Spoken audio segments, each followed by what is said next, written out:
मैं अभिजीत, उजागर न्यूज से। कहते हैं शिक्षा और स्वास्थ्य किसी भी देश के विकास के दो स्तंभ होते हैं, लेकिन क्या हो अगर इसे व्यापार बना लिया जाए? क्या यह किसी नागरिक के मूलभूत अधिकारों के साथ खिलवाड़ नहीं होगा? जी हां दोस्तों, कुछ ऐसा ही खिलवाड़ हुआ है सर्व कृपा हॉस्पिटल में अपनी बीवी का इलाज करा रहे भोलाराम जी के साथ।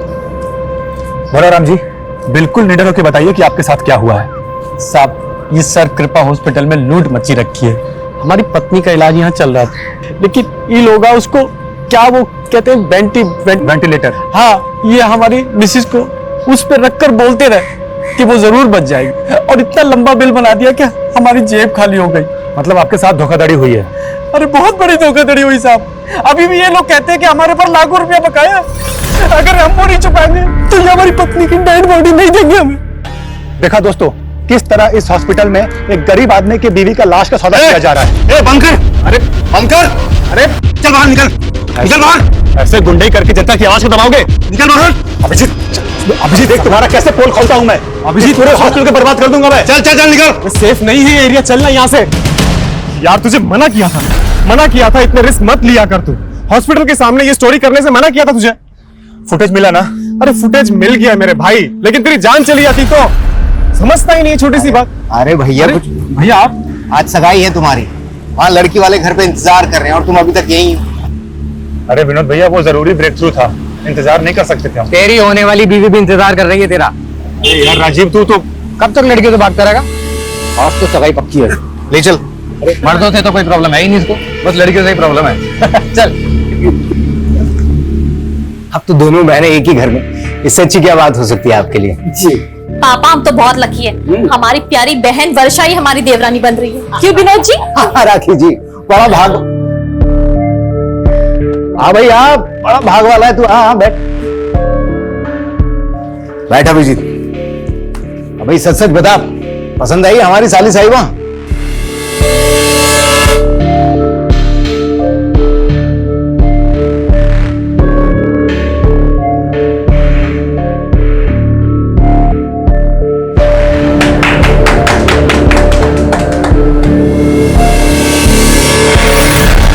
आंटी, हम ये कहाँ है? हमें हमारे घर जाना है। आप छोड़ दोगे हमें हमारे घर? हमारे पापा ढूंढ रहे होंगे हमें। माँ, हमको लगता है कि हमें शादी वादी के लिए नहीं बने। अभी भैया भाभी के कहने पे जबरदस्ती सगाई तो कर ली, लेकिन तुम तो जानती हो ना हमारी दुविधा।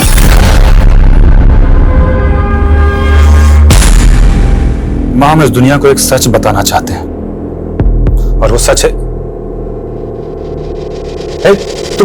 तुम क्या कर रही हो यहाँ पर? नहीं, वो आपकी मम्मी के खाने का टाइम हो गया है ना, इसीलिए आए थे। ना हम आते हैं।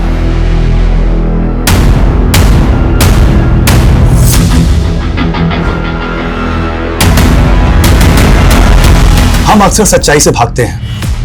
उम्र के हर पड़ाव पर कोई न कोई एक ऐसा सच जरूर होता है जो शायद हम सबसे छुपा लेते हैं। दरअसल मैं सबको एक आईना दिखाना चाहता हूं, एक ऐसा आईना जिसे देखकर हम फैसला करें कि आज हम कहां खड़े हैं। आने वाली 15 जून को रात 9:55 पे मैं आपको ऐसे ही कड़वी हकीकत से रूबरू करवाने वाला हूं, जिससे शायद अब तक का सबसे बड़ा पर्दाफाश होगा।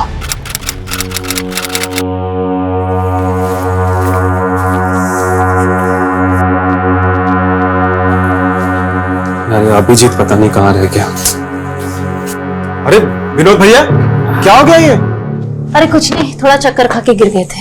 अरे बाप रे। अच्छा ये बताइए, अभिजीत को देखा आपने? हमें नहीं मालूम।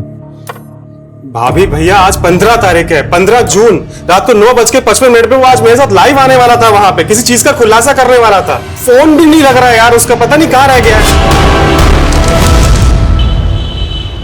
2 दिन से गायब है और आप लोग आ जा रहे हैं। आपने आखिरी बार कब देखा था सर? 15 जून की दोपहर तो उसने हमारे साथ लंच किया था, उसके बाद पता नहीं कहाँ गायब हो गए।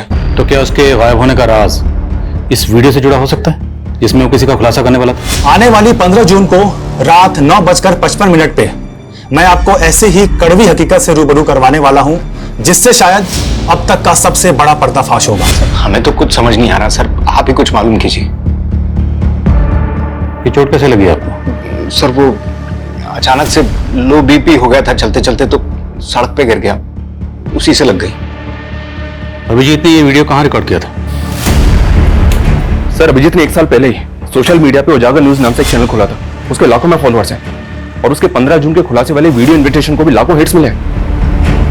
हैरानी इस बात की है कि अभिजीत के कैमरामैन तो कहीं नहीं पता कि 15 जून को वो क्या खुलासा करने वाला था। कहीं उसके गायब होने की कहानी का इस खुलासे से कोई ताल्लुक तो नहीं? लग तो ऐसा ही रहा सर। अगर ऐसा है तो हमारे लिए जानना जरूरी है कि 15 जून को वो क्या खुलासा करने वाला था। उसका लैपटॉप, ईमेल आईडी की डिटेल्स, कॉल रिकॉर्ड सब निकलो। लेट्स फाइंड आउट कि अभिजीत ने आखिरी बार किससे और क्या कम्युनिकेट किया था। Okay sir.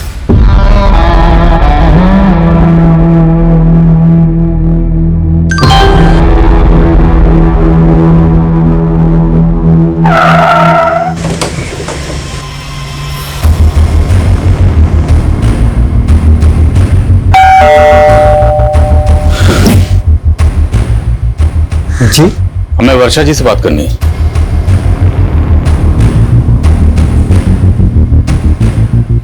वर्षा जी, 15 जून की शाम को अभिजीत की फोन पर आखिरी बार बात आपसे हुई थी। उसके बाद से वो लापता। आपकी अभिजीत के साथ फोन पर क्या बात हुई थी? आई एम सॉरी वर्षा जी, लेकिन हम आपसे शादी नहीं कर सकते। ऐसा क्यों बोल रहे हैं अभिजीत? वो हम आपको वजह भी नहीं बता सकते वर्षा जी। बस इतना समझ लीजिए कि इसी में आपकी भलाई है। सर ऐसा हो ही नहीं सकता, अभिजीत ने खुद इस शादी के लिए हाँ किया था। तो क्या आपकी साली वर्षा झूठ बोल रही है? डॉक्टर जी, आप अपनी छोटी बहन वर्षा के बारे में क्या कहेंगे? सर, हमारे बहन में कोई कमी नहीं थी, सारी कमी अभिजीत में है। आप कहना क्या चाहती हैं? अब हमें लग रहा है कि अभिजीत शायद इस वजह से भागा होगा ताकि वो हम लोगों को फेस ना कर पाए कि उसने रिश्ता क्यों तोड़ा।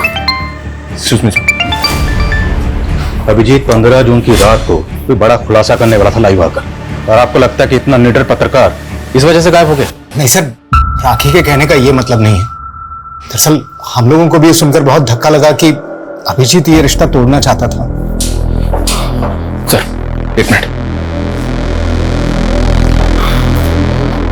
बेटास चौक पे लाश मिली है।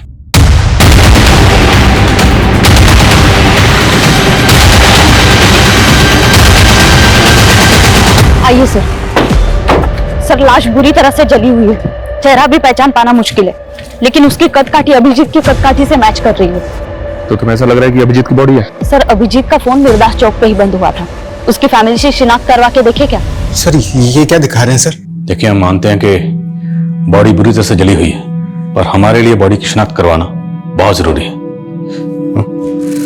पर हमें इनकी बॉडी से ये चेन और ये अंगूठी मिली है। ये अंगूठी तो अभिजीत की सगाई की अंगूठी है सर, और ये चेन भी अभिजीत की है सर। ये ले, रोटी खा ले, इतना दुखी मत हो, अब यही हमारी जिंदगी है। ले खा ले, अभी बहुत सारा काम करना है।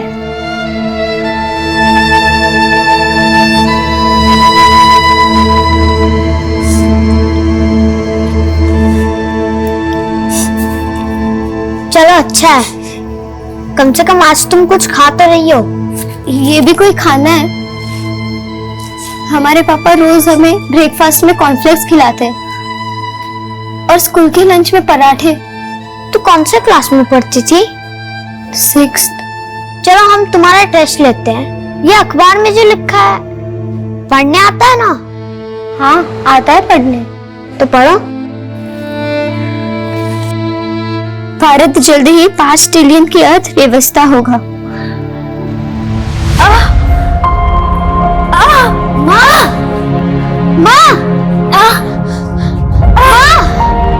बच्चों बाहर जाओ, बहन आओ ना।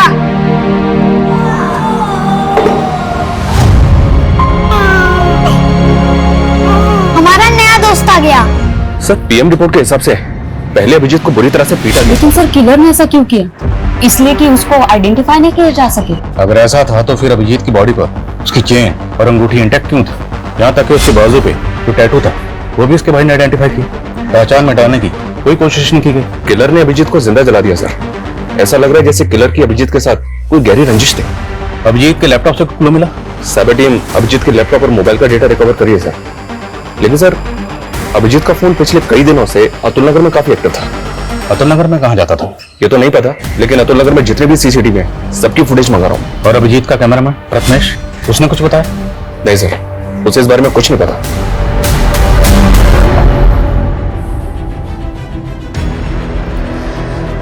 अभिजीत एक सच्चे और ईमानदार जर्नलिस्ट थे जिन्होंने अपनी जान की परवाह किए बिना हमेशा सच का साथ दिया। मैं उनका फॉलोअर ही नहीं, मैं उनका सबसे बड़ा फैन भी हूं। मैं आपसे वादा करता हूं, अभिजीत ने जो काम शुरू किया था अब उसे मैं पूरा करूंगा, चाहे उसके लिए मुझे सच्चाई ढूंढने के लिए पाताल लोक ही क्यों ना जाना पड़े, लेकिन सच्चाई को उजागर मैं करके रहूंगा। सर 24 मई की अतुल नगर की एक फुटेज मिली है, ये देखें सर। इसमें अभिजीत लड़कियों का पीछा करते हुए दिख रहा है। कौन है लड़की? मैं पता करवा रहा हूँ सर। लेकिन सर ये अभिजीत लड़कियों का पीछा क्यों कर रहा होगा? मेरा मतलब एक तरफ इसकी मंगेतर का कहना है कि ये उससे शादी नहीं करना चाहता था और दूसरी तरफ इन लड़कियों के पीछे। सर कहीं कोई अफेयर का तो चक्कर नहीं? तो ये चक्कर क्या है ये तो इन लड़कियों से मिलने के बाद ही पता चलेगा। अभिजीत आंटी, वो अभिजीत जी आप। पुष्पा,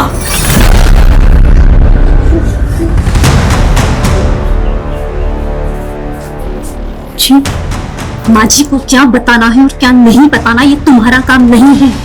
तुम जाओ। हम उन्हें वो अभिजीत जी हम देख लेंगे, तुम जाओ यहाँ से। और हाँ, अब से काम पे मत आना। जी अब हम तुम्हें अफोर्ड नहीं कर सकते, हमारी माँ का ख्याल हम खुद रखेंगे। तुम जाओ।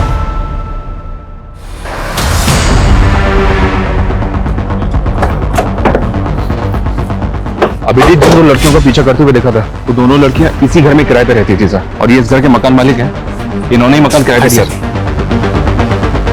नाम क्या था दोनों लड़कियों का? सर बड़ी वाली का गीतांजलि और छोटी वाली का चंचल था। दोनों सगी बहनें थी। आप कहाँ हैं? सर वो लोग तो 10-12 दिन पहले अचानक घर खाली करके चले गए थे। रहने वाली कहाँ की थी? रेंट एग्रीमेंट में उनका नेटिव एड्रेस होगा। रेंट एग्रीमेंट तो नहीं बनाया, लेकिन हाँ वो बिहार की रहने वाली थी। तुम लोग भी ना, हम लोग बार बार गाइडलाइन जारी करते हैं कि बिना पुलिस वेरिफिकेशन के मकान किराए पर नहीं देना, पर सुधरोगे नहीं तुम लोग। सर गलती हो गई। लड़कियां करती क्या थी? सर वो घरों में मेड का काम करती थी। कहाँ, किस घर में? सर वो तो नहीं मालूम। लड़कियों के फोन नंबर तो होंगे आपके पास? सर उनके पास फोन्स भी नहीं थे।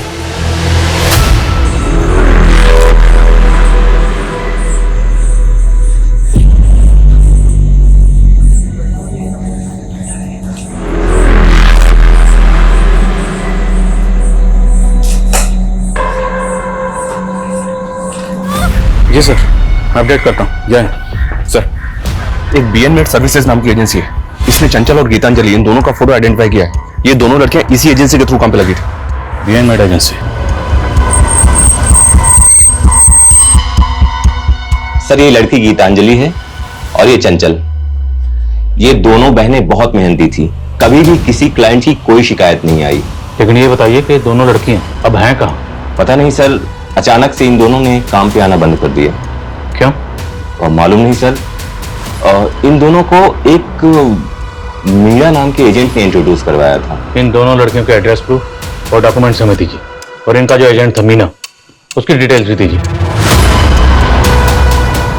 सर ये एजेंट है मीरा। आप सभी जानते हैं कि अभिजीत मेडिकल माफिया के खिलाफ काम कर रहे थे। उसके सारे सबूत अब मेरे पास हैं। ये उन हॉस्पिटल्स की लिस्ट है जिनके पास लाइसेंस ही नहीं, और इनके कितने सारे डॉक्टर्स ऐसे हैं जिनके पास डिग्रीज तक नहीं, जैसे कि doctor Gopal Sharma. Hello doctor Gopal, जो वीडियो मैंने भेजा है तुमको, उसे मैं बहुत जल्दी अपलोड करने वाला हूं। तुम चाहते क्या हो? सर कहाँ है? चंचल और गीतांजलि इन दोनों बहनों की आईडी फेक है। क्या? जी हाँ सर, और इन दोनों बहनों का जो एजेंट है मीना, उसकी भी सारी डिटेल्स फेक निकली। अब इन तीनों का कुछ पता भी नहीं चल रहा है। अभिजीत इन दोनों लड़कियों का पीछा करते हुए देखा गया था। ये दोनों लड़कियां गायब हो गई। क्या इन दोनों लड़कियों और इस एजेंट मीना की अभिजीत के कत्ल में इन्वॉल्वमेंट तो नहीं? लग तो मुझे भी ऐसा ही रहा सर, कोई ना कोई इन्वॉल्वमेंट तो होनी चाहिए। इन तीनों के लिए लुकआउट नोटिस जारी कर दिया है। सर अभिजीत की मंगेतर वर्षा के बारे में एक बात पता चली है सर, उसकी पहले भी शादी हो चुकी है। What? जी सर, वर्षा का पहला पति कुणाल मर चुका है सर। उसकी मौत संदिग्ध हालात में हुई थी। पहले शोमिता चौक पुलिस इस केस को मर्डर केस मान के इन्वेस्टिगेट कर रही थी, लेकिन उस एसयूवी गाड़ी का कहीं भी पता नहीं चला, इसीलिए उन्होंने इस केस को एक्सीडेंटल केस मान के क्लोज कर दिया। ये अभिजीत मर्डर केस भी कम चौंकाने वाला नहीं, और इन दोनों केसेस की कॉमन कड़ी है वर्षा। वर्षा जी, पहले आपकी शादी होती है कुणाल से और वो बड़े ही फिल्मी अंदाज से मारा जाता है। उसके बाद आपकी सगाई होती है अभिजीत से, वो भी मारा गया है। अब ये महज इत्तेफाक है, इसके पीछे की कहानी कुछ और है। आप बेकार में हमारे बेटी को परेशान करके अपना वक्त बर्बाद कर रहे हैं। अब ये तो आने वाला वक्त ही बताएगा कि किसका वक्त बर्बाद होने वाला है। बस इतना याद रखिएगा, बिना हमारी इजाजत के शहर छोड़ने की गलती मत करिएगा।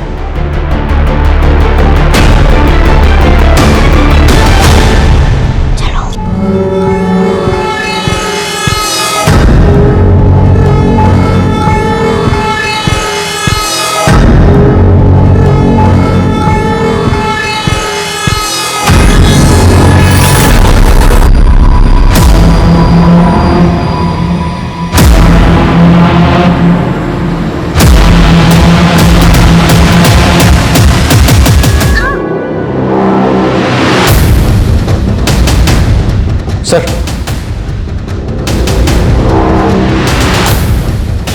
साइबर सेल को अभिजीत के लैपटॉप से एक एनक्रिप्टेड फाइल मिली थी जिसको उन्होंने डिक्रिप्ट किया, अभी सेंड किया। क्या इस फाइल में? तू तो चंचल को पहचानने से भी इनकार कर रहा था, ये सब क्या है? सर, चंचल हमारे यहाँ काम करती थी। सारा मुझसे पैसे दे दे के थक गए थे, लेकिन उसका लालच बढ़ता ही चला जा रहा था। मजबूर होकर हमने सब बात अभिजीत को बता दी। उसने हमें प्रॉमिस किया कि वो हमारी मदद करेगा। कहानी अच्छी है, लेकिन सिर्फ कहानी, यह हकीकत नहीं है। हकीकत मैं बताता हूं कि अभिजीत को पता चल गया था कि तुम उस लड़की की मजबूरी का फायदा उठाकर उसको ब्लैकमेल कर रहे हो, उसका रेप कर रहे हो। इसलिए अभिजीत उस लड़की की मदद कर रहा था और तुमने अभिजीत को रास्ते से हटवा दिया। नहीं सर, ऐसा कुछ भी नहीं हुआ सर। शर्मा, ये ऐसे नहीं समझ रहा, जरा समझाओ इसको अच्छी तरीके से। सर, गीतांजलि, चंचल और मीणा ये तीनों अभी भी ट्रेस नहीं हो पा रहे हैं, और राजीव भी इस बात को एक्सेप्ट नहीं कर रहा है कि उसने लड़कियों के साथ कुछ किया है।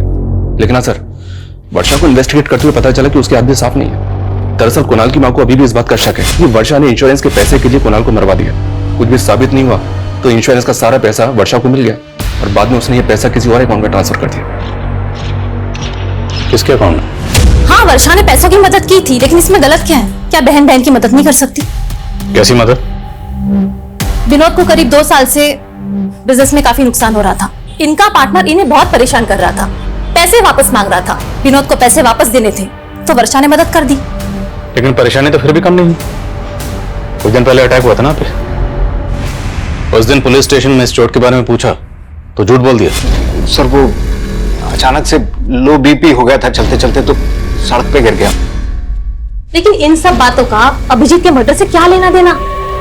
लेना देना ना हो तो ही अच्छा है, वरना लेने के देने पड़ जाएंगे। एक बात बताओ, तुमने उत्तम को पैसा तो दे दिया था ना?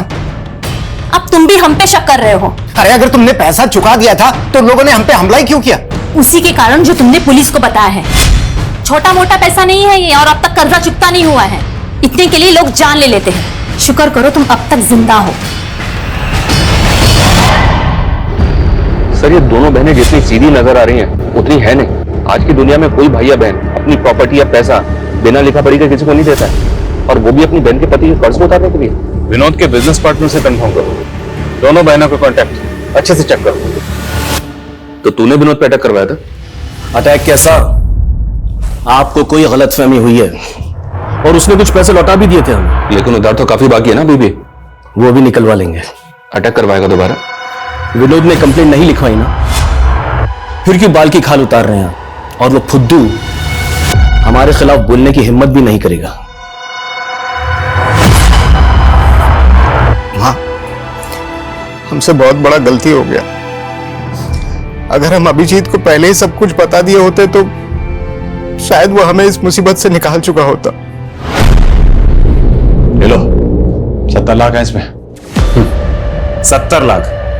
ये 70 लाख तो सिर्फ आपके हुए ना डॉक्टर साहब, और आपके बाकी के नेक्सस के 70 लाख वो कौन देगा? हेलो नेताजी, एक लोकल जर्नलिस्ट मुझे धमकी दे रहा है। अगर आपकी मेहरबानी हो जाती तो। डॉक्टर साहब, हम स्वच्छ छवि वाले नेता हैं, ना तो खुद खाते हैं ना कभी किसी को खाने देते हैं। अब आपने कांड किया है, आप भुगतेंगे। लेकिन नेताजी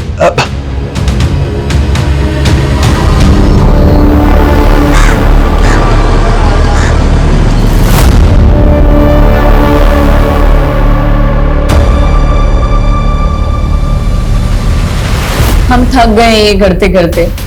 अभी और कितने खून बहाने पड़ेंगे? ये हमारा तीसरा अबॉर्शन है। न जाने तुमसे शादी करने के लिए हमें अभी कितना और इंतजार करना होगा। हम जल्दी सब कुछ ठीक कर देंगे। एक दूसरे से प्यार करते हैं। और सर, हमें पता था कि वर्षा के पिताजी हमें कभी स्वीकार नहीं करेंगे। इसलिए पहले गुनाह और अब अभिजीत खत्म कर दिया।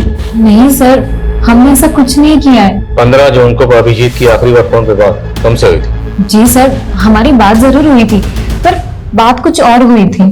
इस पर एक और नई कहानी। एक्चुअली सर, हम आपसे झूठ बोल रहे थे। हम किसी और से प्यार करते हैं। अरे लेकिन वर्षा, ये सब तुम हमको सगाई से पहले बता सकती थी ना। हाँ अभिजीत, लेकिन हम क्या करते, हम मजबूर थे। अभिजीत, क्या आप एक फेवर कर सकते हैं? आप खुद ही पापा को कह दीजिए ना कि आप शादी नहीं करना चाहते। लेकिन अभिजीत माना नहीं। तुम दोनों को लगा कि तुम दोनों की पोल खोल देगा, इसलिए तुम दोनों ने उसकी जान ले ली। वैसे तुम्हारे लिए किसी मासूम की जान लेना कोई बड़ी बात नहीं है। 3 अबॉर्शन तो पहले ही करा चुके हो, और तुम अपनी बहन राखी को किस बात के पैसे दे रही थी? सर, उसको हमारे अफेयर के बारे में पता चल गया था। बोली कि अगर हमने उसे पैसे नहीं दिए तो वो हम दोनों को फंसा देगी।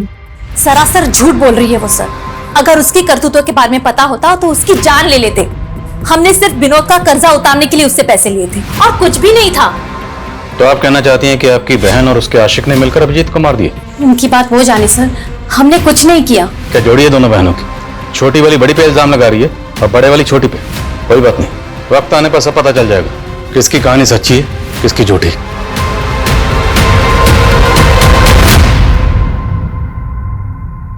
तो आपकी सास की केयरटेकर क्या नाम है उसका? पुष्पा। कहाँ हो? हमने उसे काम से निकाल दिया। अब हम उसे अफोर्ड नहीं कर सकते। रहती कहाँ हो? एड्रेस दीजिए। ये बात तो अभिजीत ही जानता था, हमें कुछ नहीं पता।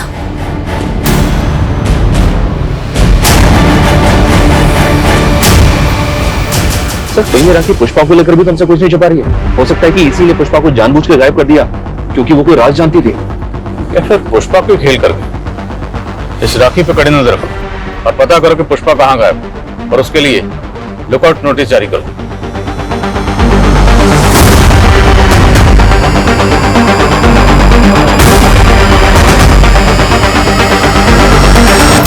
सर, छत्तीसगढ़ पुलिस से पुष्पा के बारे में एक इन्फॉर्मेशन मिली है। पुष्पा एक बागी ग्रुप की मेंबर है और कई सालों से वांटेड है।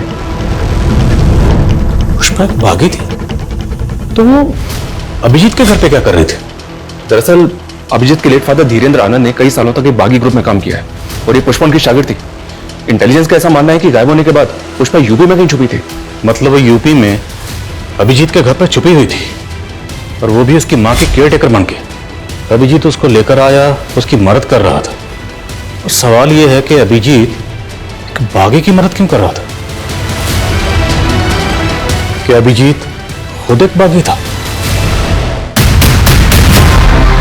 चेक करो सब जगह चेक करो।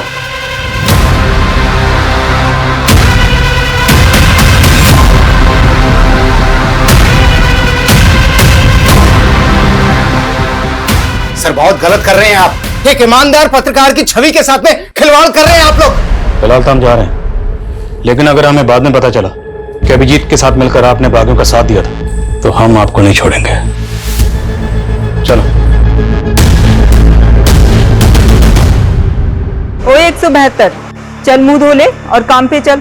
अब यही तेरी किस्मत में लिखा हुआ है। तैयार कर ले अपने आप को इन सब चीजों के लिए। जब 135 का बच्चा बड़ा हो जाएगा ना, तुझे ही ट्रेनिंग देनी है। यहाँ पे माँ बाप हो या बच्चा, सब किस्मत के हाथों बंधे हुए हैं।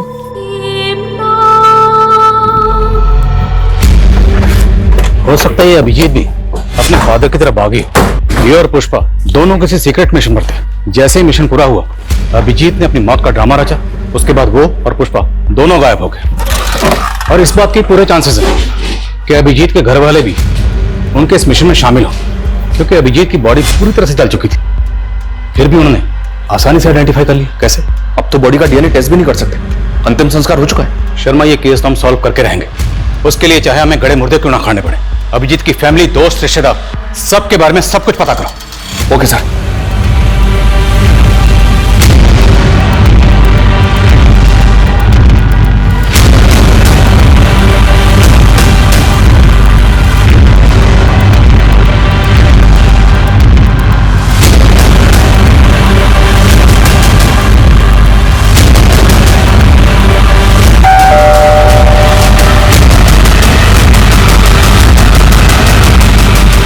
सर,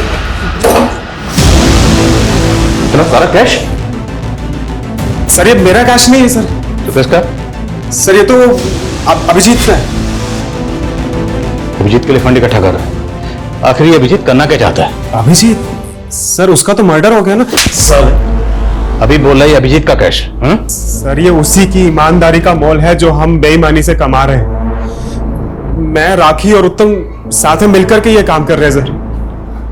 तुम्हारी छोटी बहन वर्षा का नीरज से अफेयर और तुम्हारा अपने पति के बिजनेस पार्टनर उत्तम से अफेयर। अति उत्तम। सर हमारा कोई अफेयर नहीं है। हमने सोचा था कि विनोद उत्तम के साथ बिजनेस करके सेटल हो जाएगा, लेकिन आलसी घाटा करके बैठ गया। ओ मैडम, यहाँ मैं मुनाफा या घाटा जानने के लिए नहीं बैठा हूँ। तुम तीनों ये बताओ कि अभिजीत को क्यों मारा?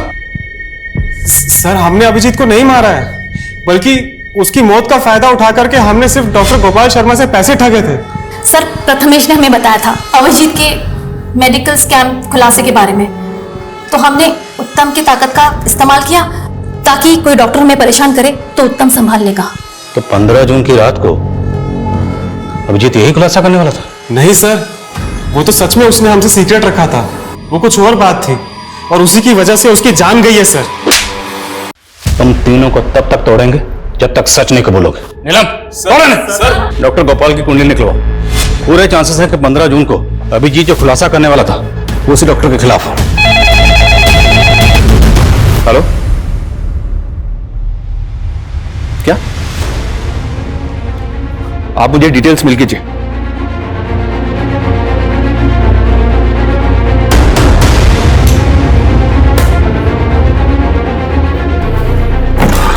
सर, हमारी मेन सस्पेक्ट गीतांजलि की तो मौत हो चुकी है।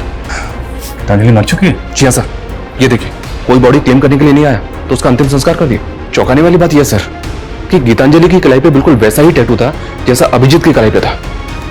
ये देखिए सर, अभिजीत के टैटू में 186 नंबर लिखा है और गीतांजलि के टैटू में 81 नंबर लिखा है।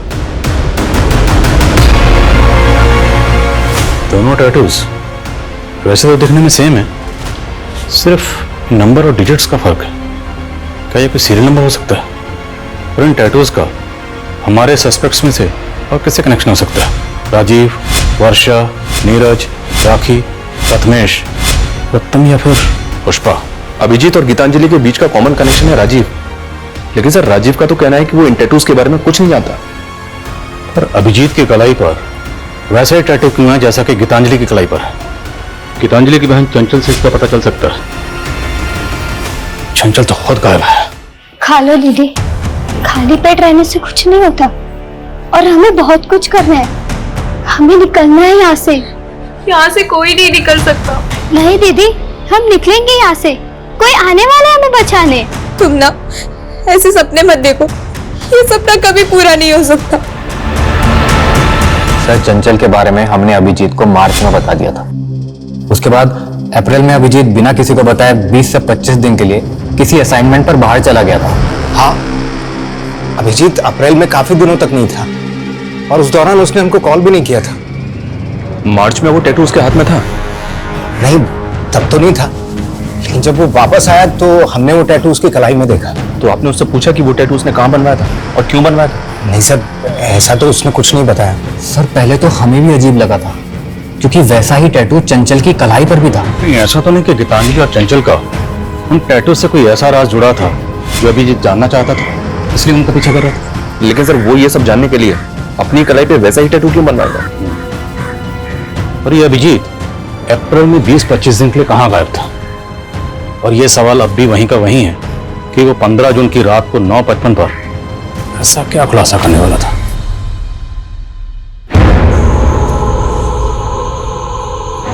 देखो, हम जानते हैं चंचल और गीतांजलि के अलावा तुम लोगों के साथ यहाँ पर क्या हो रहा है। हम यहाँ की सच्चाई पता करने आए। आप हमें यहाँ से आजाद कर दोगे ना भैया? हाँ, लेकिन उसके पहले तुम्हें सब बताना होगा कि यहाँ पर हो क्या रहा है। मैं भारत, मैं एक विशाल लोकतंत्र हूँ, बहुत तेजी से बढ़ती अर्थव्यवस्था हूँ, पर देखो मेरी गरिमा पे ये कैसा दाग लगा है। ये कैसा दाग लगा है? ये दाग हम सबको मिलकर धोना है। और ये फोल्डर बनाया गया 14 जून को। वो ना हो, ये जो 15 जून को खुलासा करने वाला था, ये लाइंस उसकी उसी स्पीच का हिस्सा है। लेकिन सर इसका तो कोई क्लू ही नहीं मिल रहा है कि ये खुलासा क्या था, किसका था और किसके लिए था। हमारा देश महान है भैया, और हम भी आजाद होंगे। बस आप जल्द से हमें लेने आ जाओ, हम आपका वेट कर रहे हैं। हमारे पास एक ऐसी चाबी है जिससे सारे ताले खुल सकते हैं, और वो एजेंट मियां, क्योंकि गीतांजलि और चंचल को डोमेस्टिक एजेंसी के लिए वही लेकर आया था। शर्मा, ढूंढो उसे।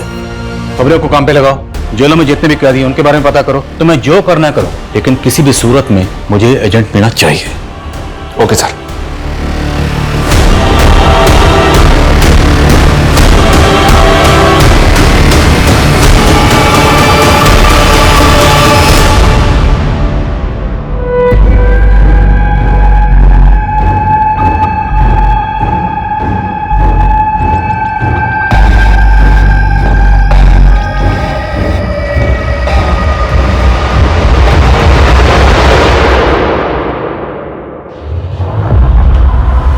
मीना, क्या करो? साहब, ये सब लड़के तो बंदे मजदूर हैं। इन्हें तो मैं शहर के बाहर से अपने टेम्पो में लेकर आता हूँ। मेरा काम है इन्हें घरों में काम दिलाना, और अगर कोई गड़बड़ करने की कोशिश करते तो हमको वापस कैंप भेज देते हैं। कैसा कैंप? कहाँ है ये कैंप? कैंप के बारे में मैं कुछ नहीं जानता। ये तो मुझे शहर के बाहर एक जगह पे मिलती हैं सब। कैंप का कोई बंदा लेके आता है इनको। ये सब करवाता कौन है? मालिक कौन है? साहब, इसके बारे में मुझे कुछ नहीं पता। सबसे पहले हमें ये पता करना होगा ये कैंप है कहाँ। इस नेक्सस ने बहुत गहराई तक अपनी जड़ें फैला रखी। ड्रोन कैमरा यूज करने की परमिशन निकलो। पूरा शहर, उसके आसपास जितने एरिया, सब जगह स्कैन करो। कोई भी एरिया छूटना नहीं चाहिए।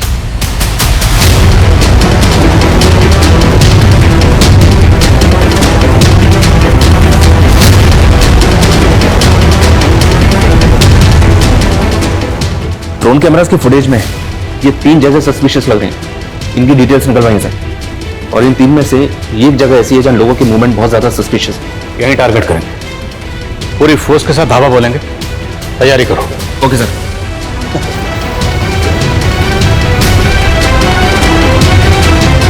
पुलिस! अरे पुलिस! अरे भागो!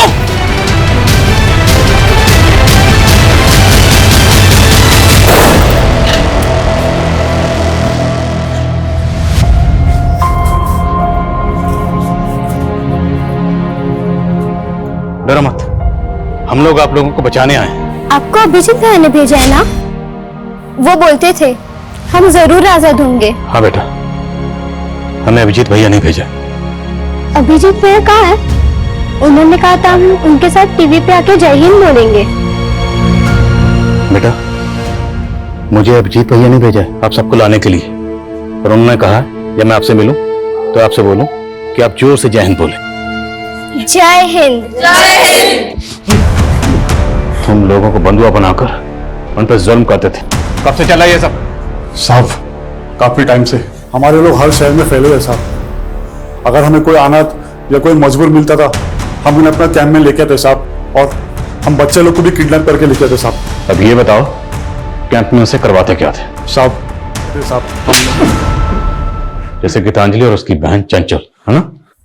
दीदी को पूरा भरोसा था कि एक दिन हम उस जंजाल से बच निकलेंगे। देखना चंचल, एक दिन आएगा जब हम आजाद होंगे और बहुत ही बेहतरीन जिंदगी जिएंगे, ऐसे नहीं। पर उसके लिए हमें कैंप से बाहर आकर घरों में काम चाहिए था, इसलिए हमने कैंप में अच्छा बर्ताव किया, उन लोगों का भरोसा जीत लिया। फिर तुमने राजीव के यहाँ काम करना शुरू कर दिया, उसको ब्लैकमेल किया। हमारी पूरी कमाई तो वो मीना ले जाता था और हमें अपनी जिंदगी शुरू करने के लिए कुछ पैसों की जरूरत थी, और इसलिए हमारे पास और कोई रास्ता नहीं था। लेकिन राजीव ने अभिजीत को सब बता दिया। हाँ, लेकिन अभिजीत भैया को ब्लैकमेलिंग से ज्यादा उस गिरोह के बारे में चिंता थी। देखो, मुझे पता है तुम लोगों के साथ क्या हो रहा है। मैं तुम्हारी मदद करना चाहता हूं, लेकिन उसके लिए मुझे तुम्हारे जैसे मजदूर बन के ही उस कैंप में घुसना पड़ेगा और अपने हिडन कैमरे से सब कुछ रिकॉर्ड करना होगा कि वहां पर एक्चुअली में हो क्या रहा है। फिर हमने उन्हें वहां घुसने में मदद की और वो हमारे कैंप में शामिल हो गए। साहब, मुझे शक हुआ कि अटेंडिंग रजिस्टर में गड़बड़ दिखा साहब, और वो कमीना पत्रकार वो मौका देख के भाग गया और गीतांजलि ने उसको मदद की थी कैंप में घुसने के लिए साहब। इसलिए तुम लोगों ने गीतांजलि को मार दिया और उसके बाद जब तुम लोगों को पता चला कि 15 जून को अभिजीत को खुलासा करने वाला है तो उसको भी मार दिया। साहब, हमारे लोग ने अभिजीत पे नजर होगा साहब। बोल, अपने बाप का नाम बोल।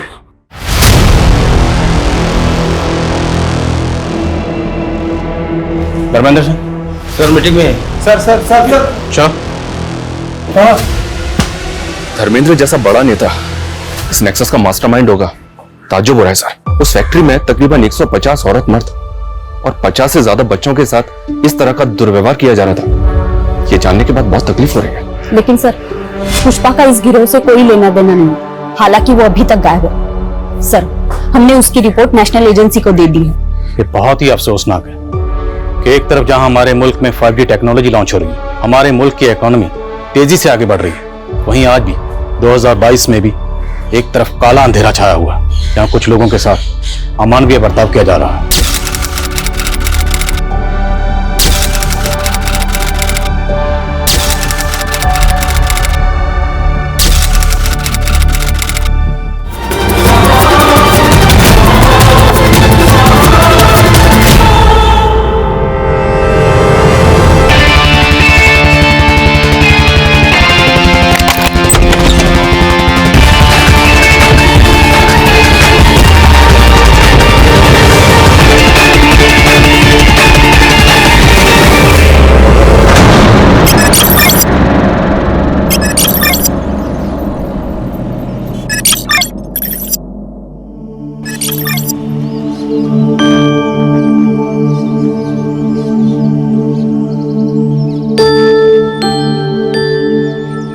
कोमल, तुम लोगों की बातें खत्म हो गई तो चले?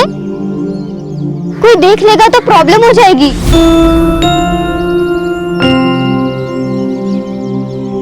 तारा, तू ना बहुत डरती है। कोई आ जाएगा, कोई देख लेगा तो क्या होगा? अरे सही तो कह रही है कोमल, कोई आएगा देखेगा तो क्या बोलेगा कि चाय पीने रुक गई थी और क्या। ये लो कोमल, ये लो। ठीक है, तू बैठ यहाँ आराम से, चाय पी, खाना खा, मैं जा रही हूँ।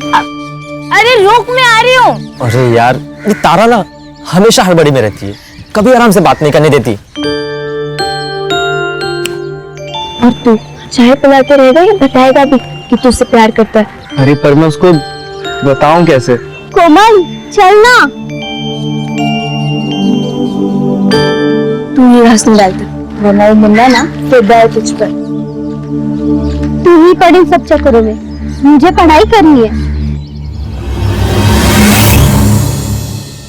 ए तारा, रुक इधर, चल थोड़ा काम कर, मेरे साथ काम कर, चल काम कर। आजोबा, आपने शराब पी हुई है? तो पिए।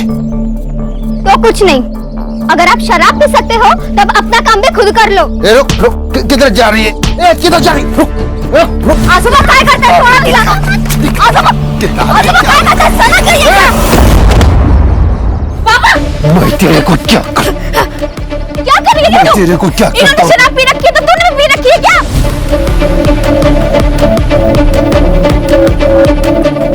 अरे आई समझाना है ना तो अपने बाप को समझाओ। ये दारू के चक्कर में पूरे घर का नरक बना के रखा है।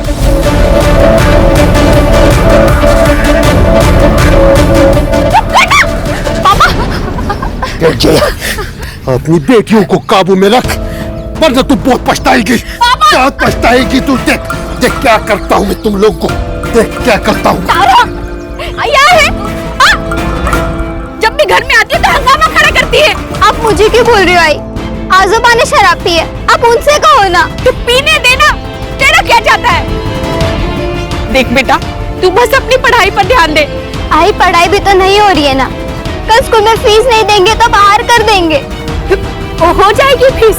यदि तू गई है सरपंच जी के पास मजदूरी लाने, लेकर आएगी ना तो कल अपनी फीस भर देना। चल अभी अंदर, रोज रोज का हंगामा, तंग आ गई हूँ मैं।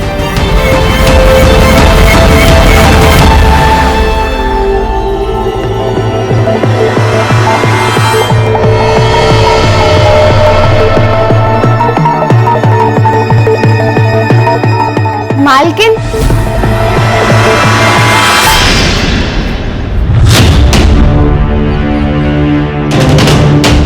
अरे रितु, कैसे आए तुम? मालिक मजदूरी के पैसे दे दीजिए। अच्छा, ये ना, आजा आजा, देता हूं मैं।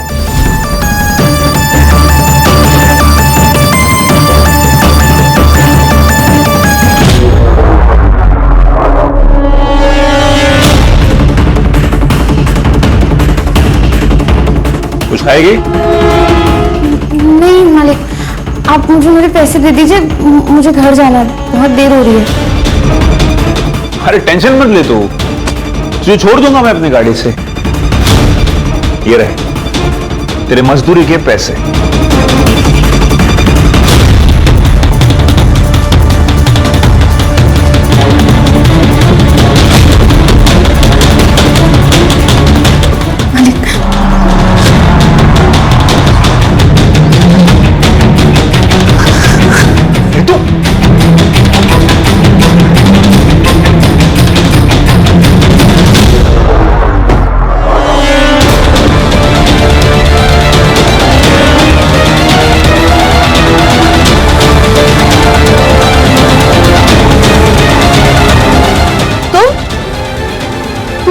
आंगनवाड़ी वाली मुक्ति की बहन है ना?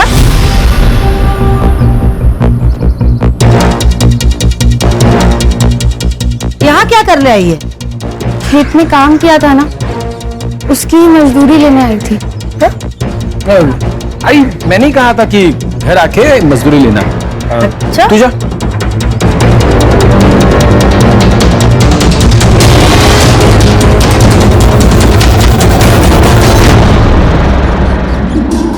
जरा भी समझ नहीं है ना, 3 महीने बाद गांव में मुखिया का चुनाव है। एक गलती, चुनाव इधर का उधर हो जाएगा।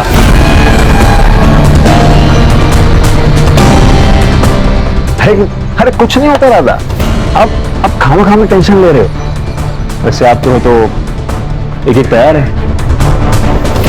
चलो चलो, पीते पीते बात करते रहो। अरे चलो यार। ठीक है काकी, तो आपकी वो वैसे भी मायके गई हुई है, उन्हें प्रेगनेंसी के 4 महीने बाद एक टीका लगवाना था।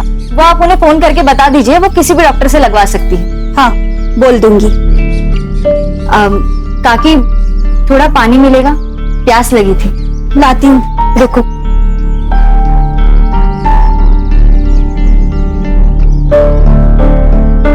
ये लो। हाँ,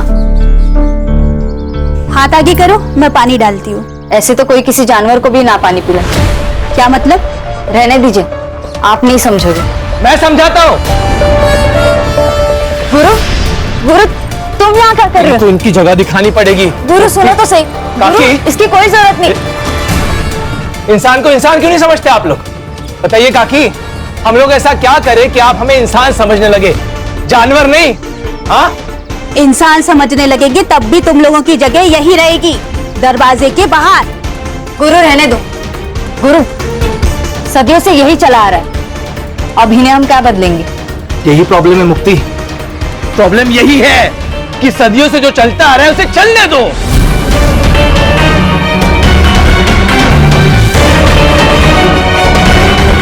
कि नहीं, एक बात सुनिए आप लोग, अब ऐसा नहीं होगा, बदलना पड़ेगा। काकी बदलना पड़ेगा। चल गुरु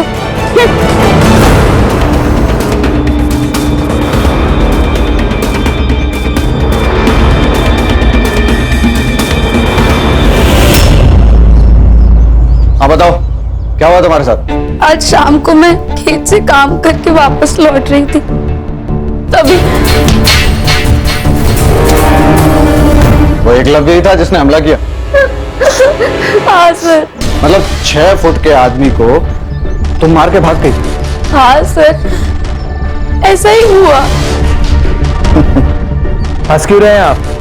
ओ नेताजी, चुनाव जीते नहीं हो तुम जो सवाल पूछने लगे। ये मेरा थाना है और सवाल मैं ही पूछूंगा। लेकिन पहले आप हमारी कंप्लेंट तो लिखिए। अरे कंप्लेन तो लिख लेंगे मैडम, क्या जल्दी? और वैसे भी आप लोगों की बात सुनी है तो सामने वाली पार्टी की भी तो सुननी पड़ेगी ना। नमस्कार चंद्रकांत साहब। नमस्ते ताई, आइए। शायद सब ठीक।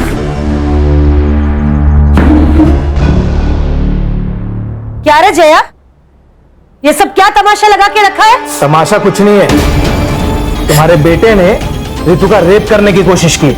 मुझे इसका रेप करने की क्या जरूरत है? ये तो वैसे भी पैसों के लिए मेरे साथ संबंध बनाती है। इंस्पेक्टर साहब, ये झूठ बोल रहे हैं, हमारी बेटी ऐसी नहीं है। ये जया का बाप साईनाथ सर, आप ही ने तो पकड़ा था कच्ची शराब बनाने के मामले में। और ये लड़कियां, ये तो इस गुरु का ही सुनेंगी ना। इसे चुनाव तो जीतना है। क्या बोला रे तू? क्या बोला तू?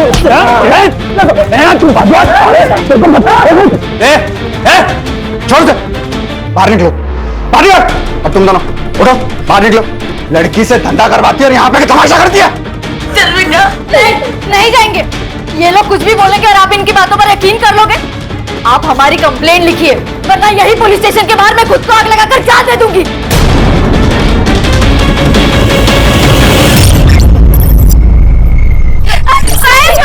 साहब, हमारी भी दवाइयां लेकर जा रहे हैं।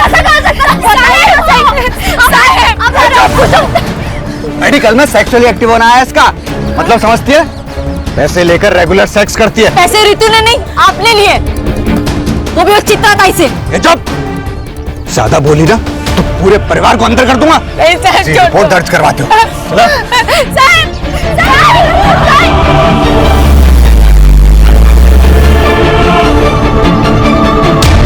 हेलो गुरु। इंस्पेक्टर साहब, अगर आप रितु के ऊपर प्रोस्टिट्यूशन का चार्ज लगा रहे हैं। अब फिक्र मत कीजिए, मेरे पुलिस स्टेशन में जिसने जो जुर्म किया है उसे उसकी सजा मिलेगी। ऐसे सजा देंगे आप? चुप। देखिए, आप लोग मिलके मामला निपटा लीजिए, वरना अगर केस हुआ तो दोनों को अंदर जाना पड़ेगा। अरे सर, हम तो केस करना ही नहीं चाहते थे, ये तो इन लोगों की जिद थी कि एफआईआर हो। अभी भी अगर कॉम्प्रोमाइज हो तो हमारी तरफ से मैटर खत्म। कॉम्प्रोमाइज? भाई किस बात का कॉम्प्रोमाइज? पैसे देकर फर्जी रिपोर्ट बनवा ली, अब पुलिस के साथ मिलकर हमें डरा रहे हो? क्या बोला तू? क्या बोला तू? पैसे लिए मैंने? पैसे लिए? चल निकल जा, निकल।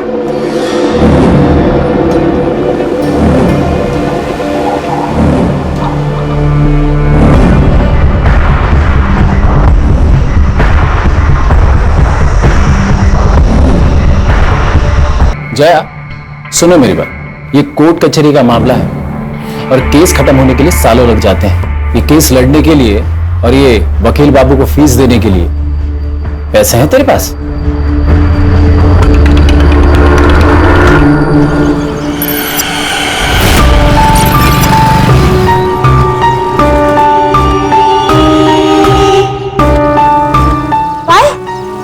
कोर्ट से इस केस के लिए फ्रेश इन्वेस्टिगेशन की ऑर्डर है।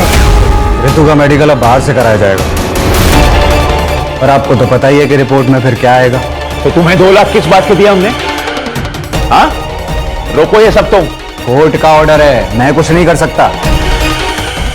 हाँ, अगर आप 2 लाख रुपए और दो तो मैं मेडिकल रिपोर्ट डिले करवा सकता हूँ।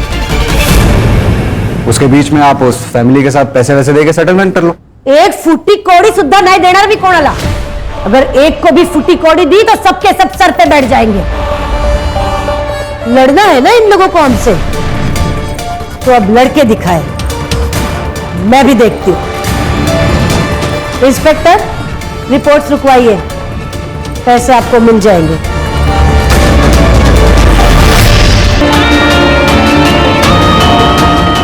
कोमल, तूने इस तारा के साथ मत घुमा कर। तुझे पता नहीं कैसी लड़की है और इसकी बहनें।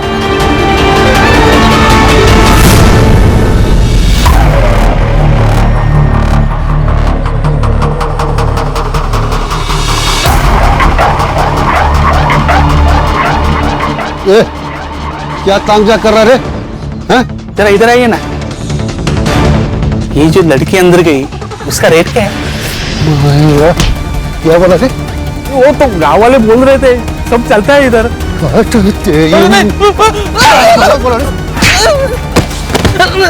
नहीं, वो गांव वाले बोल। लगता बेटियों से खूब कमाई कराई गई है, तभी तो सरकारी अनाज छोड़कर सब्जियां खरीदने आई है। अच्छा सुन, एक बात बता, सिर्फ रितु को भेजती थी अजिंक्य और एकलव्य के पास, या मुक्ति और तारा भी जाती थी?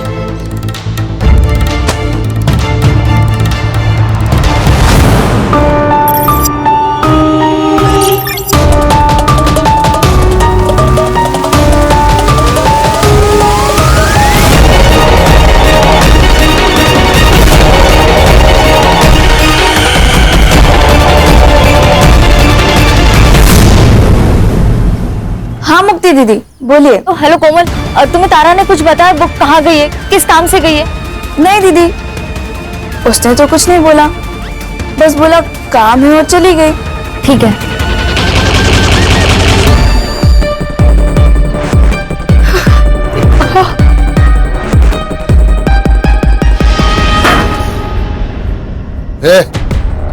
संभाल के रख, पूरे 4 लीटर है, 2-4 दिन में वो आदमी आएगा लेने के लिए। रितु कहाँ है? वो तो आपके साथ गई थी ना? गई तो थी, लेकिन वो तो पहले ही जंगल से आ गई।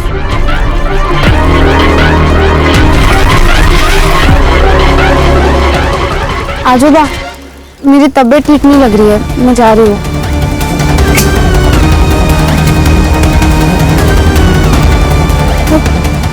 पापा, रितु घर नहीं आई और तारा भी स्कूल से घर वापस नहीं आई। मेरा नाम मुक्ति कौरी है, मैं अम्बेवाड़े गांव से हूँ। मेरी 2 बहनें हैं, रितु और तारा, दोनों नाबालिग हैं। वो कल दोपहर से दोनों गायब हैं और यहाँ के पुलिस इंचार्ज चंद्रकांत पाटिल वो उन्हें ढूंढना तो दूर FIR तक नहीं दर्ज करवा रहे, क्योंकि वो इस गांव के सरपंच चित्रा जोशी और उनके 2 बेटे अजिंक्य और एकलव्य जोशी, इन दोनों को बचाना चाहते हैं। मैं सारे नेता और सारे अधिकारियों से पूछना चाहती हूँ, अगर गरीब होना, पिछड़े समाज का होना एक अपराध नहीं है, तो मुझे और मेरे परिवार को न्याय कब मिलेगा? लड़कियों को गायब हुए 36 घंटे हो चुके हैं और आखिरकार इस वीडियो के वायरल होने के बाद पुलिस डिपार्टमेंट नींद से जागा है। अम्बेवाड़ी पुलिस स्टेशन की पूरी टीम को सस्पेंड कर दिया गया है और एक नई टीम को असाइन किया गया है। अब देखते हैं ये टीम क्या कमाल दिखाती है। Now it's up to them कि वो जल्द से जल्द रितु एंड तारा कोरी को सही सलामत ढूंढ निकाले। सर, ये लोकल पुलिस ने बहुत गलत काम किया इस मामले में। ना रेप आइटम की FIR दर्ज की, ना किडनैपिंग की। इसलिए देखिए हमारे पास आया है काम, जल्द से जल्द दोनों लड़कियों को ढूंढना है और हमारे डिपार्टमेंट के ऊपर जो कीचड़ उछाले जा रहा है इसको रोकना है। ये भीड़ क्यों है इतनी? पुलिस प्रशासन, पुलिस प्रशासन, पुलिस प्रशासन, पुलिस प्रशासन, पुलिस प्रशासन, पुलिस प्रशासन, पुलिस प्रशासन। क्या हो रहा है? क्या है? ए चुप! क्या है इतना पब्लिक? पीछे हटाओ इनको। क्या हुआ? चलो चलो। जय हिंद सर। क्या चल रहा है? जय हिंद। पब्लिक इतना क्यों है यहाँ? सर, वो जो मिसिंग केस थी 2 बहनों की अम्बेवाड़ी गांव से, सर अब वो मिसिंग केस नहीं रहा, अब वो मर्डर केस बन गया है। कुछ देर पहले वहां एक लाश मिली है लड़की की। मतलब मार दिया उसको? नहीं सर, जो लाश मिली है वो उन दोनों बहनों में से किसी की नहीं है। फिर किसकी है लाश?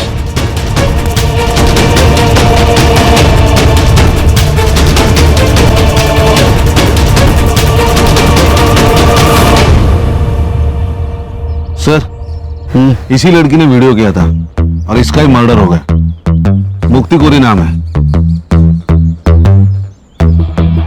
ये इस लड़की की फैमिली है क्या? जी सर, वो जो बूढ़ा है ना, वो लड़की का नाना है साइनाथ, और उसके साथ जो लड़का है उसके साथ इसकी शादी होने वाली थी। गुरु शिंदे नाम है उसका। और सर, इस लड़की ने जो औरत चित्रा जोशी और उसके बेटे अजिंक्य और एकलव्य जोशी का नाम अपने वीडियो में लिया था ना, ये जमीन उन्हीं की है। Doesn't make sense sir. ये देखिए, इसके सर पर चोट आई है, मतलब काफी खून बहा होगा, लेकिन सर यहाँ जमीन पर बिल्कुल भी ब्लड के ट्रेसेस नहीं है। सर इसका मतलब इसे मारा कहीं और गया और यहाँ पे लाके डंप कर दिया।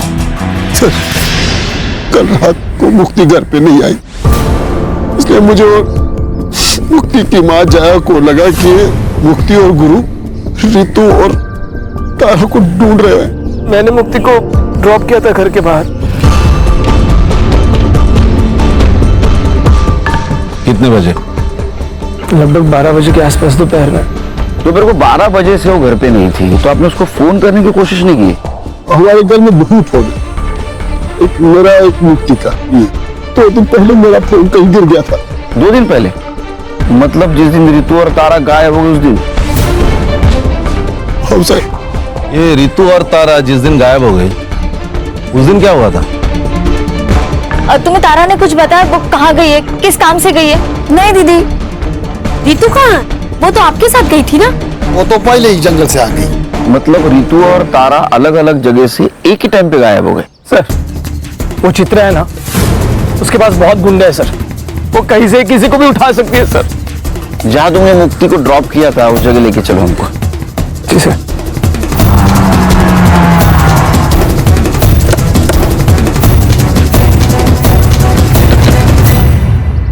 सर, यहीं पे मुक्ति को ड्रॉप किया था मैंने। वो सामने घर है सर, यहाँ से वो पैदल गई थी। चलो घर दिखाओ।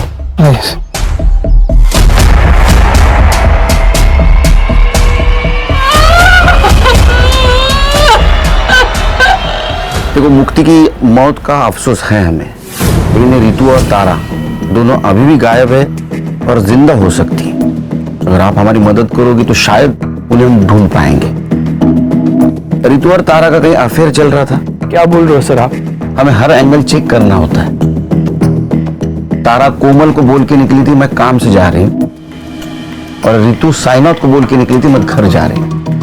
दोनों एक साथ निकली, तो कहीं ऐसा तो नहीं कि दोनों का एक साथ भाग जाने का प्लान था? साहब, हमारी बेटियां ऐसी नहीं थी। अच्छा, ये एकलव्य जो बात कह रहा था उसमें कितनी सच्चाई है कि रितु पैसे लेकर? साहब, पूरे गांव ने हमारा जीना हराम कर रखा, ये क्या कम था जो अब आप हम गरीब की इज्जत उछाल रहे हैं?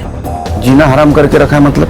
साहब, चित्रा और उसके बेटों ने पूरे गांव में ये फैला दिया था कि मुक्ति तारा रितु धंधा करती है। कहीं भी कोई खड़ा हो जाए तो उल्टी सीधी बातें करने लगता है। अच्छा, ऐसा किसी पे शक है आपका कि जो इस झूठ बात को सच मानता हो? सर, पक्का तो नहीं कह सकता हूँ, लेकिन कई बार मैंने देखा कि एक लड़के को यहाँ चक्कर मारते हुए।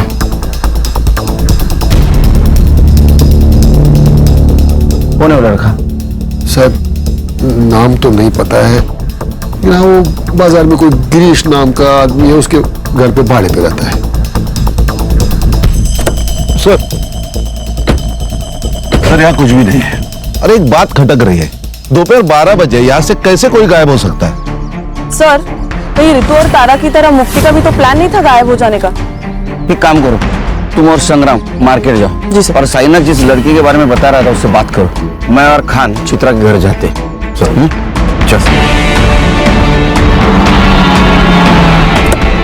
अब सर, इतना तो बेवकूफ कोई होगा नहीं ना जो किसी को मार के उसके डेड बॉडी को खुद की ही प्रॉपर्टी पर डंप कर दे। सर, ये सब हमारे खिलाफ साजिश है ताकि मेरा नाम उछले और मैं बदनाम हो जाऊं। ऐसा कोई क्यों करेगा? सर, 3 महीने बाद हमारे गांव में मुखिया का चुनाव है, और ये मुक्ति जिस समाज की है 40% डिसाइडेड वोटर है, जो किसी को भी वोट देंगे तो ऑब्वियसली वो जीत जाएगा। और ये मुक्ति का मंगेतर गुरु, वो भी इस बार चुनाव लड़ने वाला है, और इसीलिए उसी ने ये रेप अटेम्प्ट का मुद्दा बहुत उठाया। लेकिन मुक्ति ने जो वीडियो बनाया है उसमें उसने तुम लोगों का नाम लिया है। मुक्ति गुरु की होने वाली बीवी थी, वो उसकी बात नहीं सुनेगी तो किसकी सुनेगी? तुम दोनों में से एकलव्य कौन है? मैं हूं सर। वो रितु कह रही थी कि तुमने उसका रेप करने की कोशिश की, और तुम्हारा कहना है कि रितु पैसे लेके कोई भी काम करने के लिए तैयार होती है। हाँ तो मेरा मतलब है रिपोर्ट में भी वही है ना? अरे रिपोर्ट गया खड्डे में, उसमें कुछ भी हो, लेकिन शायद पुलिस वाले दोस्तों ने तुम्हें यह नहीं बताया कि 17 साल की लड़की नाबालिग होती है, उसके साथ सेक्स मतलब रेप, वो भी उसकी मर्जी के साथ हो या ना हो। इसलिए बेटा तुम तो जेल जाओगे।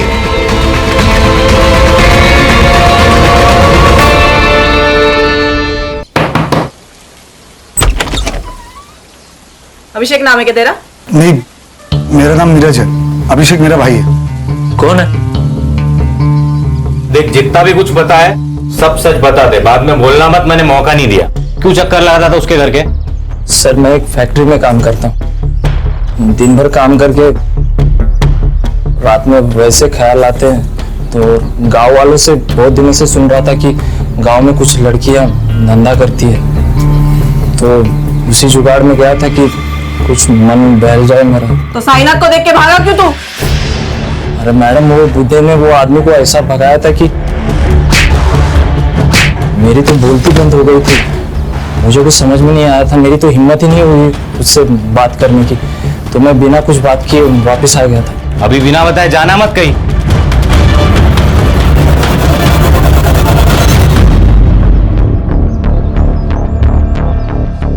भाई हम तो फंस गए यार। ऐसे नहीं है, ऊपर वाले ने हमें टाइम दिया, जो करने आए थे वो करके जाए।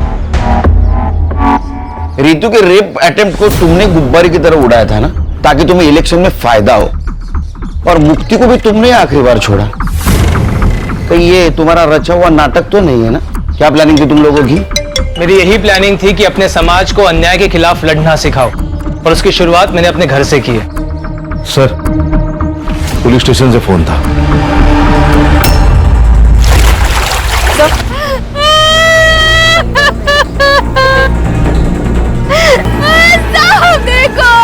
सर बॉडी फूलने के कारण ऊपर आ गई थी और गांव वालों ने हमें इन्फॉर्म किया। बॉडी फूलकर अगर ऊपर आई है तो इसका मतलब 2 दिन हो गए बॉडी को। सर ये दोनों बहनें जब गायब हुई उसी दिन या उसके दूसरे दिन इन दोनों को मार दिया होगा। सर मुक्ति डेस्परेटली अपनी दोनों बहनों को ढूंढ रही थी। इट्स पॉसिबल कि उसने उन्हें ढूंढ लिया हो और इस वजह से मुक्ति को मार दिया गया। मुक्ति की सीडीआर रिपोर्ट, पीएम रिपोर्ट का क्या हुआ? सर शाम तक मिल जाएगी, मैं अपडेट करता हूँ। पता तो चलो मुक्ति पहले मरी, ये दोनों लड़कियां। कितने साल हो गए तेरे को पुलिस डिपार्टमेंट में?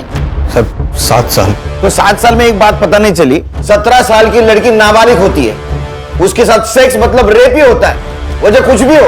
और वो एकलव्य कह रहा था ना कि रितु के साथ वो पेड सेक्स करता है, फिर भी एफआईआर क्यों दर्ज की उसके खिलाफ? सर मैं जांच कर रहा था। किस बात की जांच कर रहा था? सर वो रितु का नाना है साईनाथ, सर वो अवैध शराब बनाता है, उसकी शराब पीकर एक आदमी मर गया कुछ महीने पहले सर, तो चित्रा ने उसकी कंप्लेन की थी, मैंने सोचा कि एफआईआर से पहले एक बार जांच कर लूं। ये कोर्ट के आदेश के ऊपर दूसरी बार मेडिकल हुआ था रितु का, तो उसका रिपोर्ट क्यों नहीं फाइल में? कैसे होगा सर, ठीक से काम करता तो होता ना। मैंने लैब में फोन किया था सर, शाम तक रिपोर्ट मिल जाएगी। कितने पैसे लिए तूने चित्रा से? सर 4 लाख रुपए। तेरे 4 लाख की वजह से 3 मासूम लड़कियों की जान गई। रिपोर्ट करो इसकी हेडक्वार्टर में। सर गलती हो गई सर, अब नहीं होगा सर। हाँ लेके जाओ इसको। चल चल चल।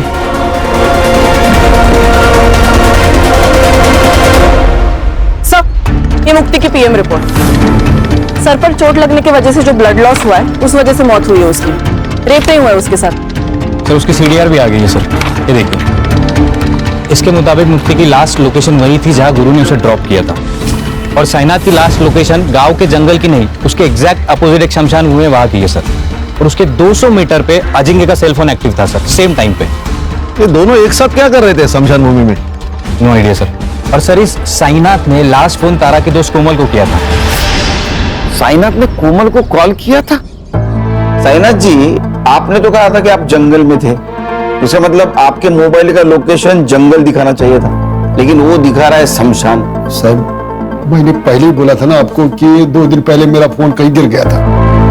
अरे हाँ इनका फोन गिर गया था, तो आपको ये भी पता नहीं होगा कि आपके फोन से तारा की दोस्त कोमल उसको फोन किया गया है। तारा ने किया होगा, वो बार बार मेरा फोन इस्तेमाल करती थी। लेकिन उस वक्त तो तारा स्कूल में थी।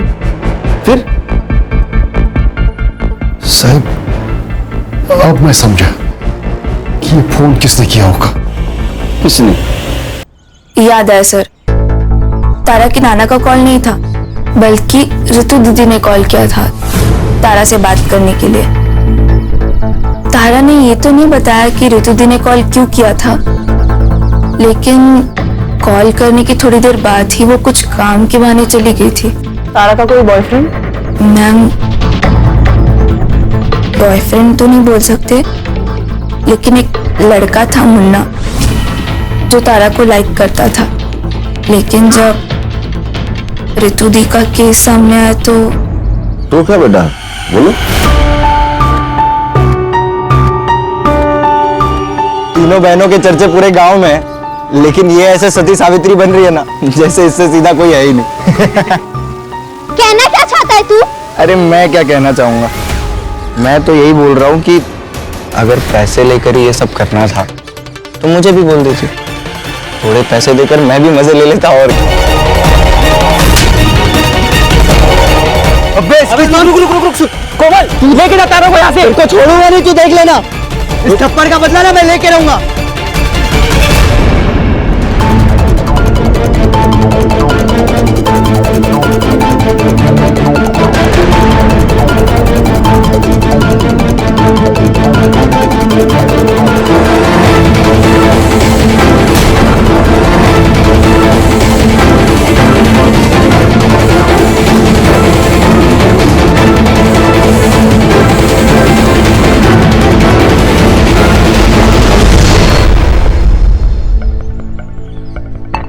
क्या हीरो, तारा को धमकी दी थी कि थप्पड़ का बदला लेगा? सर, यहाँ खाने कमाने से फुर्सत नहीं, बदला क्या लूंगा? मैं तो हमेशा अपने दुकान पर ही रहता हूँ। आप चाहे तो अभिजीत से पूछ लीजिए। अभिजीत कोमल का बॉयफ्रेंड ना? ये तारा जब गायब हुई उस वक्त तू कहाँ था रे? उस वक्त साहब मैं घर पे था साहब। मैं घर पे था? अरे हीरो, तू कहाँ था रे? मैं तो यही दुकान पे था साहब।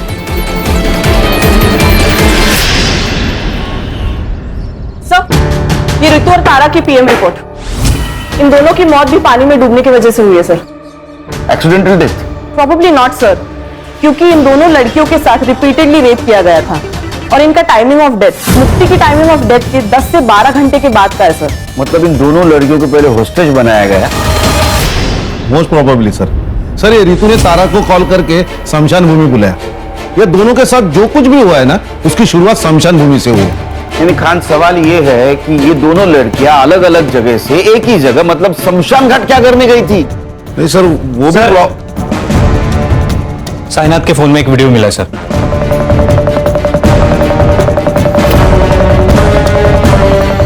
ये करने गई थी। ये ले तेरे पैसे। तुम्हें क्या लगता है कि तुम पैसों से कुछ भी खरीद सकती हो? अपने बेटे की आजादी भी। जब पैसे नहीं लेने थे तो मुझे बुलाया क्यों? ताकि तुम्हारी सच्चाई पूरी दुनिया के सामने ला सकूं कि कैसे तुम्हारे बेटे ने मेरे साथ गलत किया और तुम उसकी गलतियों पर पर्दा डालने के लिए कितने भी पैसे लुटाने को तैयार हो। अच्छा, क्या कर लेगी तू? बता, क्या कर लेगी? ऋतु ने तुम्हें मांडवली के लिए बुलाया, ये वीडियो बनाया, और ये वीडियो प्रूफ के तौर पे समाज के सामने ना आए, इसलिए तुम सबने मिलकर उन दोनों बहनों को मार दिया। सर, हमने किसी को नहीं मारा। तो अजिंक्य क्या कर रहा था स्मशान में? उसको मैंने ही कहा था रुकने के लिए। एक्चुअली त्या दिवशी मी ऑफर केली होती जयाला, पर तब दोनों बहनों ने ना बोल दी कि हम केस वापस नहीं लेंगे। और फिर अचानक एक दिन ऋतु का फोन आया कि 10 लाख रुपए में वो केस वापस लेने को तैयार हो गई है। तब मुझे लगा कि कोई तो साजिश जरूर है, और इसीलिए मैंने अजिंक्य को कार में बिठा के रखा और मैं खुद कैश लेके उसके पास गई थी। और वही हुआ जो मैंने सोचा था। ऋतु ने वीडियो बना लिया। अच्छा, क्या कर लेगी तू? क्या बिगाड़ लेगी तू मेरा? बताती हूँ मैं क्या बिगाड़ लूंगी। मैंने उनको पकड़ने की कोशिश की, लेकिन दोनों बहनें भाग गई। झूठ बोल रही हैं आप। आपको आपके दोनों बेटों को बचाना था किसी भी कीमत पर। अरे बचाना था रेप केस से, एक रेप केस से बचाने के लिए मैं अपने बच्चों को क्या ट्रिपल मर्डर केस में फंसा दूंगी?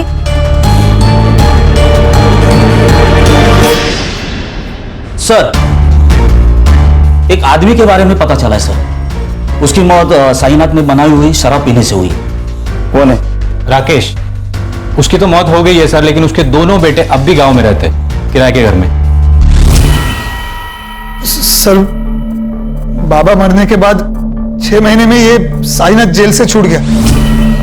हमें उसे बस वापस जेल भेजना था। जेल भेजना था क्या ऊपर भेजना था? नहीं सर, उसे जेल भेजना चाहते थे हम लोग बस। इसके लिए उसकी भट्टी का पता लगाना जरूरी था ताकि पुलिस को उसकी भट्टी के बारे में बता सके सर। लेकिन इस बार साईनाथ ने भट्टी अपने घर पे नहीं लगाई थी सर, तो भट्टी के बारे में जानने के लिए उसके ऊपर नजर रखना जरूरी था, इसलिए हमने गांव में किराए पे घर लिया था सर। उससे बदला नहीं ले पा रहे थे, इसलिए उसका बदला लेने के लिए तुमने इन दोनों लड़कियों को मार दिया? नहीं सर। नहीं सर, बदला लेना चाहते थे सर हम, लेकिन कानूनी तरीके से सर। हाँ, गैर कानूनी तरीके से नहीं सर। संग्राम सर, बैठ। तू तो कह रहा था वो रितु और तारा जिस दिन गायब हो गए उस दिन तू घर पे था, लेकिन तेरा मोबाइल लोकेशन स्मशान का दिखा रहा है। ए, चल फटाफट बता, सर का गुस्सा बहुत बेकार है। तू सह नहीं पाएगा, चल बोल। बताता हूँ साहब, बताता हूँ साहब। मैं तारा के पीछे गया था, लोगों से सुना था कि वो लोग पैसे लेकर सोती है, इसलिए मैंने सोचा मैं भी ट्राई करता हूँ। तो उसने नहीं माना, इसलिए फिर उसको मार दिया? नहीं साहब, मैं तो घर वापस आ गया था। वो लोग मिलके कुछ तो प्लानिंग कर रहे थे। वो लोग किसी की तो वीडियो बना रहे थे।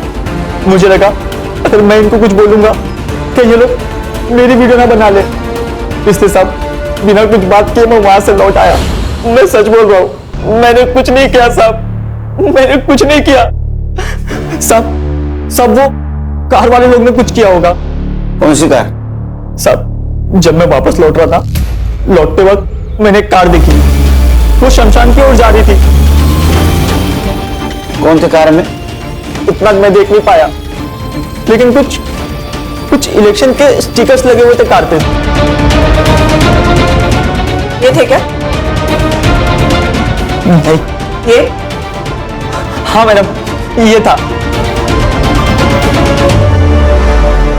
सर ये इसके पास तो कोई कार नहीं है। कार इसके पास नहीं है, इसके दोस्त के पास है। एक मिनट।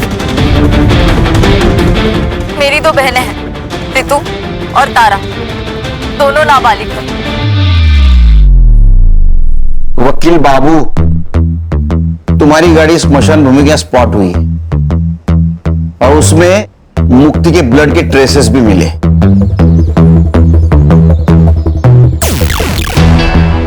तभी किसी को बचाने के लिए झूठ बोलने में कुछ फायदा नहीं, सच सच बोल दो।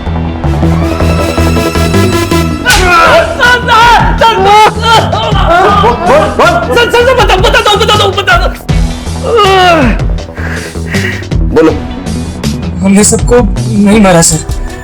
रितु के केस की वजह से मेरे इलेक्शन कैंपेन को बूस्ट मिल गया था सर, और उस केस में कुछ था नहीं सर, जल्दी खत्म हो जाता, और इलेक्शन को अभी 1 महीना बाकी था। इसलिए सुधीर ने मुझे एडवाइस किया कि अगर इलेक्शन को गरमाए रखना है तो इस केस को बड़ा करना पड़ेगा, और हमने वही किया।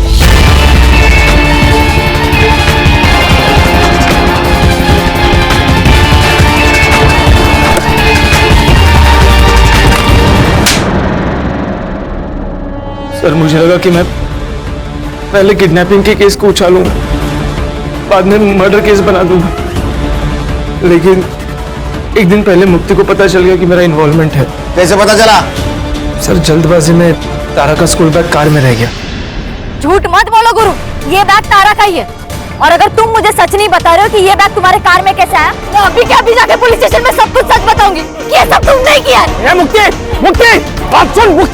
मुक्ति को मैंने चित्रा के बाग में फेंक दिया ताकि वो लोग फंस सके, और बाद में तारा और रितु को मार दिया।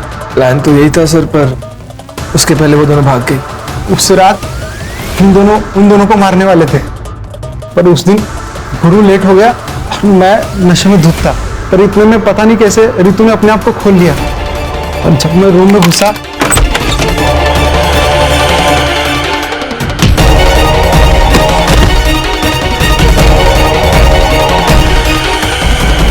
मैं जब तक अपने आप को संभालता वो भाग चुकी थी। तुमने नहीं मारा तो किसने मारा? जिस हालत में वो भागी थी उस हालत में हमारे अड्डे से सिर्फ वो 3 जगह जा सकती थी, हॉस्पिटल, पुलिस स्टेशन और घर। हॉस्पिटल हमारे गांव में है नहीं सर, चंद्रकांत की वजह से पुलिस स्टेशन वो जा नहीं सकती थी, तो हम घर में चले गए और हमारा अंदाजा सही निकला। वो दोनों घर में गई और जया काकी से मिली भी। वो दोनों जया काकी को हमारे बारे में कुछ बता ही नहीं पाई। हम चुपचाप वहां से चले गए।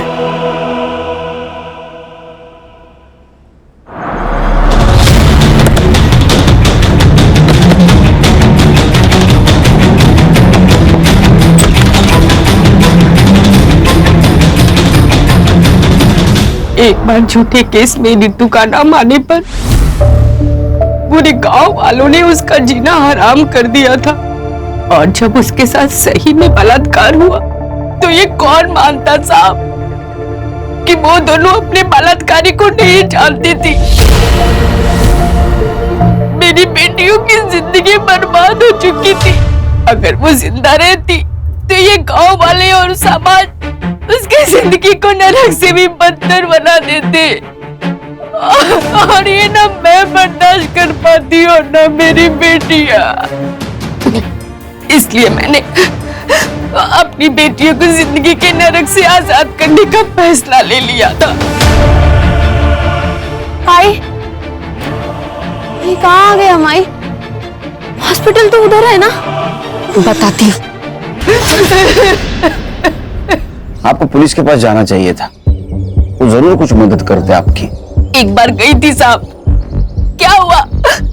आप लोगों ने उसका तमाशा बना दिया और मेरे अंदर हिम्मत नहीं बची थी कि मैं अपनी बेटियों का दोबारा तमाशा बनते हुए देखूं। आपके साथ और आपके बेटी के साथ जो कुछ भी हुआ बहुत गलत हुआ। वो इंसानियत के दायरे में नहीं था, लेकिन क्या आपने जो कुछ किया वो सही था?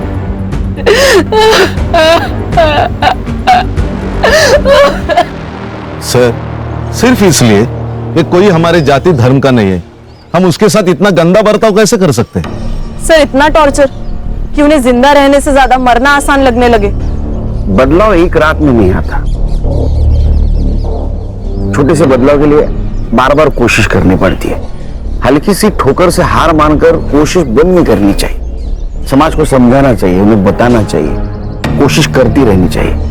देखो, एक ना एक दिन अपना समाज जरूर बदलेगा, हम बदलाव लाएंगे।